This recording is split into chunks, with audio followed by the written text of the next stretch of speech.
জীবনে চলার পথে অনেক বাধা সৃষ্টি হয়, আর সেই বাধা অতিক্রম করে আমাদের নিজেদেরকে সুস্থ থাকতে হবে, তার সাথে আমার পরিবারকেও ভালো রাখতে হবে। নিজে ভালো থাকা মানেই হচ্ছে আশেপাশের মানুষগুলো নিয়েই ভালো থাকা যায়।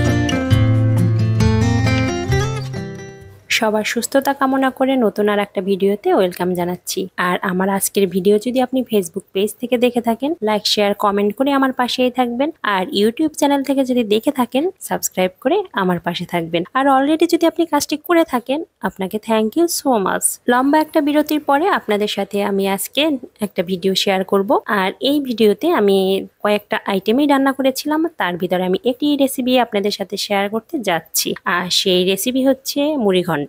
এই মুড়িঘণ্ট আমরা বাসায় এক একজন এক একভাবে করে থাকি। আমি সাধারণত মুড়িঘণ্ট মুগ ডাল দিয়েই করে থাকি, অনেকে আবার দেখবেন চাল দিয়েও করে থাকে। আর সে চালটা অবশ্যই হতে হবে পোলার চাল, রান্না হয় গোবিন্দভোগের চাল। তো যাই হোক, আমি আজকে যেভাবে রান্না করেছি সেটাই আমি আপনাদের সাথে শেয়ার করে নিব। আর এখানে মাছগুলো আমি হলুদ, লবণ এবং আদা বাটা আর একটু মরিচের গুঁড়া দিয়ে মাছের মাথা খুব ভালোভাবে ভাজি করে নিচ্ছি। আর এই মাছের মাথাটা একটু ভালোভাবেই ভাজি করে নিতে হবে। মাছটা যেহেতু একটু বড় ছিল, এই জন্য মাছের মাথাটাও আমি খুব ভালোভাবে ভাজি করে নিচ্ছি। আমরা সবাই একটা পরিবারে বসবাস করি, আর এই পরিবারের লোকজন ছাড়াও আমাদের আশেপাশে কিছু লোকজন থাকে যাদেরকে নিয়েই আমাদের ভালো থাকতে হয়। আর দেখবেন এরাই একসময় আমাদের অনেক আপন হয়ে যায়। আপনার সুখ দুঃখে সব কথাগুলো শেয়ার করার জন্য এই লোকগুলোকে একসময় খুবই প্রয়োজন হয়। আমরা দেখবেন একা কেউই বসবাস করতে পারি না, দিন শেষে সবারই ইচ্ছা করে কারো না কারোর সাথে একটু সবকিছু শেয়ার করি। তো এই মানুষগুলোকে নিয়েই আমাদের বসবাস করতে হয়, আর এদের ভালো মন্দ সবকিছুতেই আমাদের পাশে থাকতে হয়। আর এরাই দেখবেন আমাদের একটা পরিবারের অংশ হয়ে যায়। এই কথাগুলো আপনাদের সাথে শেয়ার করার একটাই কারণ, আসলে আমি যে আজকে এত কিছু রান্না করেছি এটার পিছনে কারণ আছে। তা হলো আমার বাসায় সেদিনকারে গেস্ট এসেছিল, আর তা হলো আমার হাজবেন্ডের ফ্রেন্ড আসছিল। আমরা এক সময় একই জায়গায় অনেক বছর থেকে আসছি, তো আমি যেহেতু ওই এলাকা থেকে চলে আসছি, তাই আমাদের বাসায় ওরা সবাই বেড়াতে আসছিল। তো যাই হোক, এই দিনটা আমরা অনেক মজা করেছি আর অনেক ভালো একটা মুহূর্ত কাটিয়েছি। আর এই মুহূর্তগুলোই আমাদের একসময় স্মরণীয় হয়ে থাকে, আর এই ভালো লাগাগুলোই একসময় আমাদের আনন্দ দেয়। তো এই আনন্দগুলো না আমরা আসলে ভুলতে পারি না। হয়তোবা আপনাদের ভিতরেও অনেকে আছে যারা আপনাদের পাশে আসলে বা আপনাদের সাথে সময় কাটালে দেখবেন অনেক ভালো লাগে।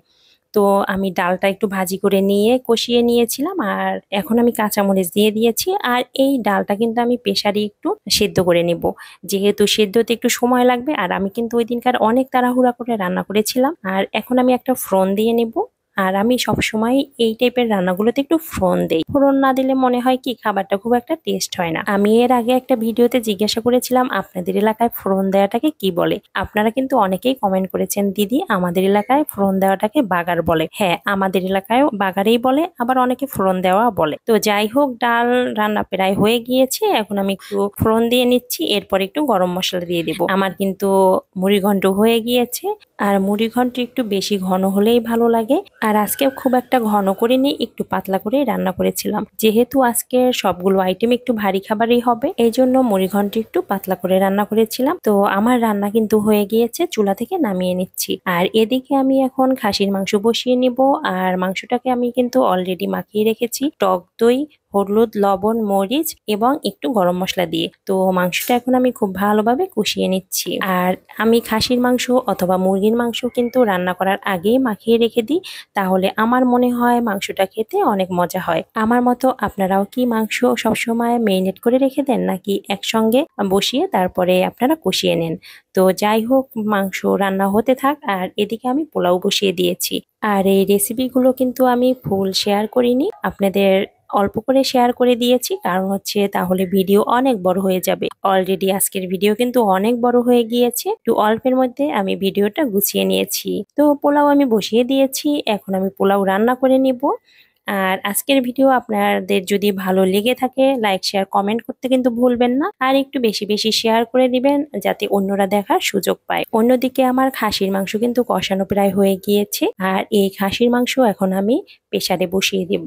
তো প্রেসারে বসিয়ে দেওয়ার পরে মাংসটাকে কিন্তু আমি আর দেখাচ্ছি না, কারণ হচ্ছে এই রেসিপি আর শেয়ার করা যাবে না, তাহলে লং ভিডিও হয়ে যাবে। আর অতিরিক্ত বড় ভিডিও হলে আপনারাও কিন্তু একটু অধৈর্য হয়ে যান। তো আমি একটা গরম মশলা করে নিব, এই জন্য জিরা, জিরা, এলাচ, দারচিনি হালকা ভেজে নিচ্ছি। এটাকে আমি শিলপাটায় বেটে একটা মশলা তৈরি করে নিব। আর পোলাওটা আমি বসিয়ে দিয়েছি। তো এই তো ছিল আজকে আমার রান্না বান্না। আর আজকে রান্না কেমন হয়েছে অবশ্যই কিন্তু আমাকে কমেন্টে জানাবেন। খাসির মাংস উঠিয়ে নিয়েছি, রোস্ট হয়ে গিয়েছে। তো সবাই এখন একসঙ্গে খাওয়া দাওয়া করে নিচ্ছে। তো আজকে এই পর্যন্তই, দেখা হবে পরবর্তী কোনো ভিডিওতে। সবাই অনেক ভালো থাকবেন, সুস্থ থাকবেন।